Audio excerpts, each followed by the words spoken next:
The Board of Trustees at Santa Monica Community College had a meeting last night, and students went to protest because Santa Monica College is proposing a two-tiered system. And the two-tiered system basically would make popular classes cost more. So right now it's about $45 a unit at SMC. However, the popular classes could cost as much as $180 per unit. So some classes might cost as much as $400, $600, and students are panicking about it.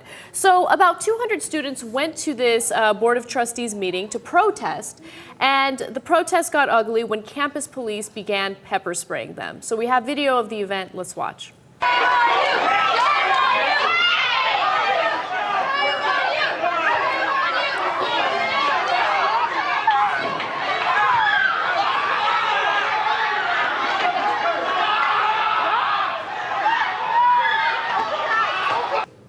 So obviously it got ugly. And look, the Board of Trustees was expecting this protest. They decided to hold the meeting in a room that has a capacity for 60 people.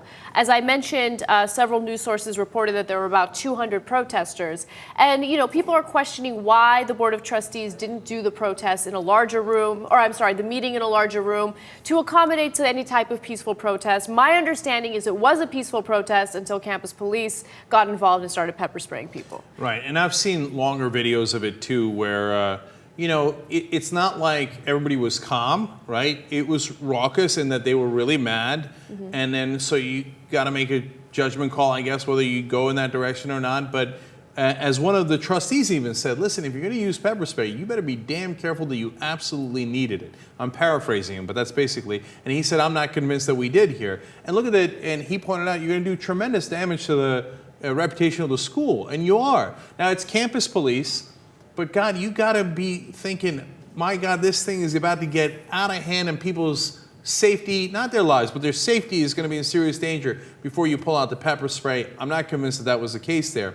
Now, look, I know the trustees were thinking, look, these 50 classes are going to get canceled. You know, our funding gets cut by the state, by the federal government, ultimately through the state over and over again. And the only way we can keep it is if we charge more. And then the students think, but wait a minute, you're going to create two tiers. You know, the richer students are going to be able to attend and get the best classes or all the classes. And the rest of us, it's a community college, it's supposed to be. Initially, community colleges were supposed to be totally free. Now it's supposed to be a small charge. Now it's no longer a small charge, and next thing you know, all the classes are going to be a lot of money. There's actually this ongoing trend within community colleges where students no longer have access to classes and they can't afford the classes. So they get misled into thinking that attending a for-profit college will be more cost-effective, right? So you're seeing a huge chunk of community college students now going to for-profit colleges, which is disastrous, right? But also, look, that event, because of the pepper spray, led to 30 people being treated for injuries and 2 people were hospitalized. So it got really ugly. And I understand where the students are coming from. Don't get me wrong. I hate this two-tiered system. I don't think it's the right way to go. But at the same time, the Board of Trustees, it's not their fault. Okay, there's a bigger picture that the students aren't paying attention to, and I know that they're angry and it's misdirected, it's misguided, they want to let it out some way and they're directing it in the wrong place. So let me tell you what's going on. In California, since 2008, California colleges lost a total of $809 million in state aid. Santa Monica College cut 1,100 classes. Well, right now, the classes cost $46. But under the new plan, as I mentioned, it could cost $180 per credit. Now, what's interesting is the superintendent and president of SMC is getting paid a ton of money. Oh. Now, we have figures from back in 2005 when he first got hired, so I guarantee that he's getting paid more than this now, okay? But in 2005, when he was first hired, he received a $206,800 package, okay? His salary is $175,000. He gets $650 a month for a car allowance, $24,000 a year for housing, $5,000 for moving expenses. So what kind of message does that send? And I know that this isn't the root of the issue. The real problem is the fact that we've completely cut property taxes in the state and it's destroying public education and public services.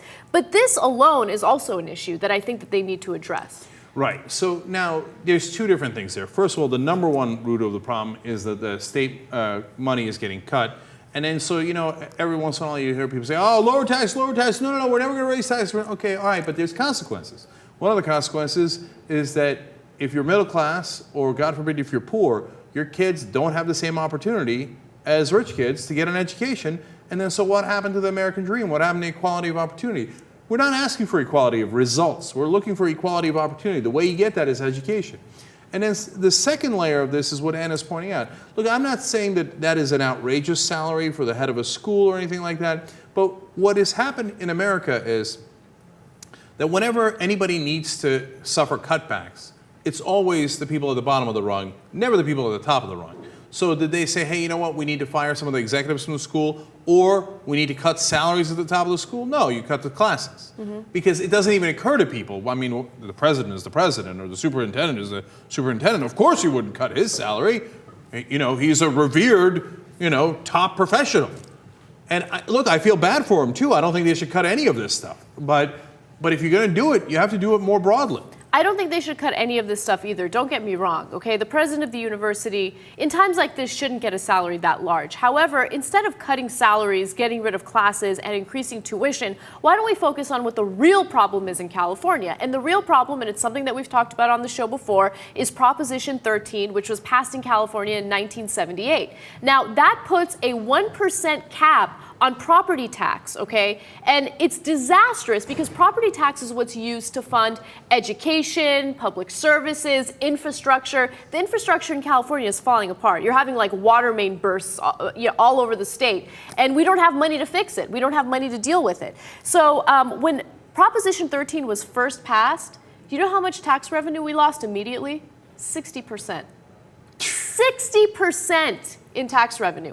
And in order to pass any kind of tax here in California, you need a 2/3 majority within the state Congress. So that's the trick that they played to make sure that they protected the richest people. And look, if you got a house in Beverly Hills here in Los Angeles, there's some houses that are $150 million. You know what kind of a benefit it is to you that tax is capped at 1%, right? You save an enormous amount of money. And who does it hurt? It hurts the kids going to Santa Monica College. It hurts the kids trying to get there, We're not against the rich. We're just saying everybody's got to have a fair shot at it. And here in California, the Republicans have done this thing where it's nearly impossible to raise taxes, and hence, the rich get richer and your kids suffer, and then if they complain about it, they get pepper sprayed.